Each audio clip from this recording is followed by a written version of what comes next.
बुर्ज मीज़ान Libra वालों के लिए देख लीजिए ये पूरा महीना ज़िलहज का चाँद सबसे पहले आप सब दोस्तों को मुबारक हो। आपके लिए ये बरकतों वाला महीना इंशाअल्लाह होगा। ज़िलहज की रीडिंग आपके लिए देख लेते हैं कि मून एनर्जी आपके लिए क्या कहती है।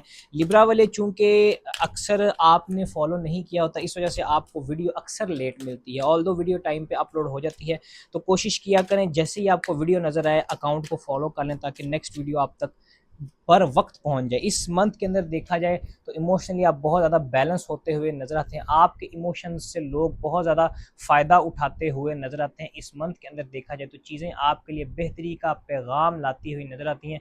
आप अपने आप को बहुत ज़्यादा बैलेंस करेंगे इस मंथ के अंदर, और उस बैलेंस की वजह से इमोशनली तौर पे आपके इमोशन से दूसरे फ़ायदा उठाएंगे। उसकी मिसाल ऐसे, अगर कोई शख्स परेशान है, तंग है, रुकावट में है, परेशानी में, इवन के बंदिश में है, तो आपकी जो जज्बात हैं, आपकी बातचीत है, उसकी बंदिश को तोड़ सकते हैं। तो इस मंथ के अंदर आपको बुखल नहीं करना। जो चीज़ आपके माइंड में है, जो चीज़ आपके दिल में है, आपने उसको लाजमी दूसरों के सामने पोर्ट्रे करना है।